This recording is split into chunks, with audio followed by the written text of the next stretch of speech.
During the 2020 pandemic, you saw the government send out the stimulus checks. These stimulus checks were not meant to stimulate consumers, although that's what many people thought. They were sent to stimulate the economy. However, in order to stimulate the economy, they gave this money to consumers. So now regular people got free money, and what did they do? They went to Amazon, they went to Walmart, they went to Kroger.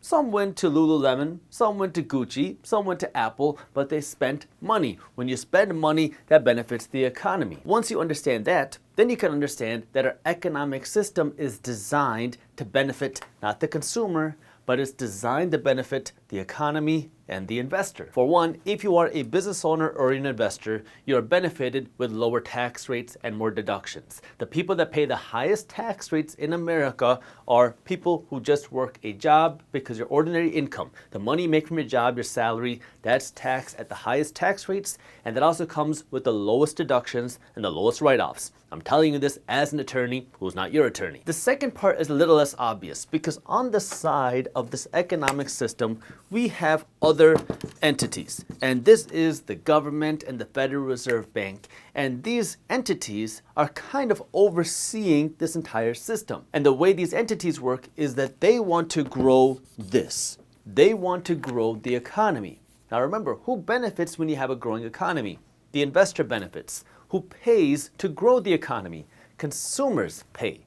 Now, how does the government and the Federal Reserve Bank work to grow the economy in order to continue growing our economic system? Well, this is through something called inflation. We've been talking about this a lot, especially in the last couple of years, but inflation has been happening way before 2020. The Federal Reserve Bank openly talks about today how they want a 2% target inflation.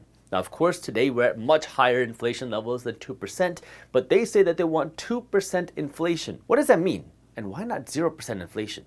2% inflation means that the government and the Federal Reserve Bank are working to increase the amount of money out there. When you increase the amount of money out there, you increase the amount of dollars, but you decrease the buying power of each individual dollar. Because when you print more money without producing more wealth, the buying power of each individual dollar goes down, which causes the price of things to go up. So now when the Federal Reserve Bank says that we want 2% inflation, that means that they want to have just enough inflation that the majority of people don't even see it happen. Because prior to 2020, the majority of people didn't even understand what inflation was. The majority of people had no idea that inflation was even happening. However, inflation is a hidden tax.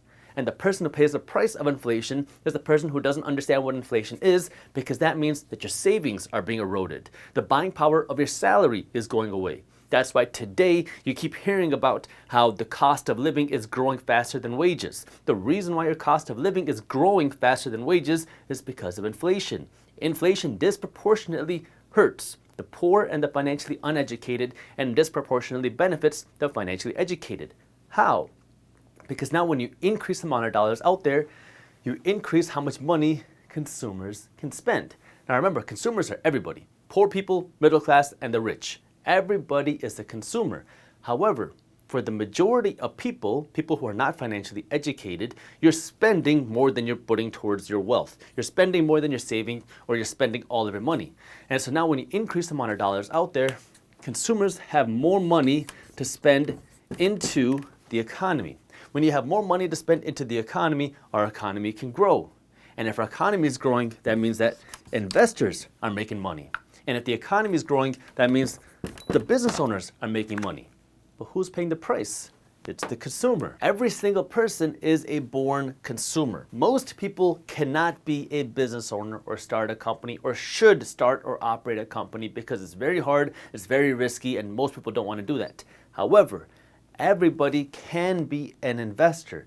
This is how you can benefit from the economic system, because the economic system is designed to benefit the economy, which also benefits the investor. How do you do that? Well, now you as a consumer have to take some of your money, and instead of trying to grow the economy, you take this money and you put it here instead. Sorry about the arrow. You put it into this investing pile, because now when you own the investments, you own a piece of the economy without having to operate the economy. And then when the economy grows, whether it's because the economy is producing more value, or it's because of more inflation being created by the Federal Reserve Bank, or it's because the government is spending more money, which creates more inflation, all of these things benefit the economy, which then trickle down to the investor.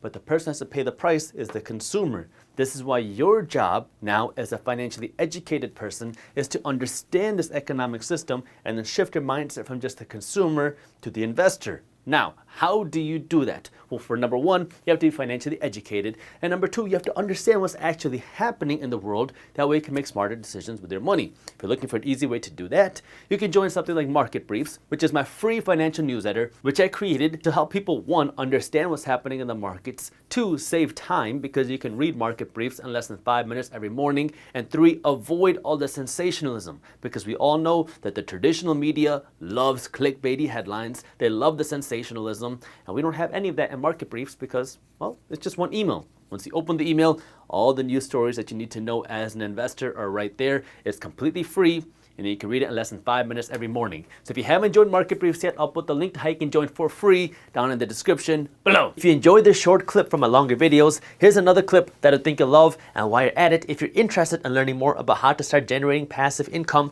our team put together an amazing guide on how to start generating passive income for free. All you gotta do is click that button right over there. Thank you for watching, and as always, keep hustling.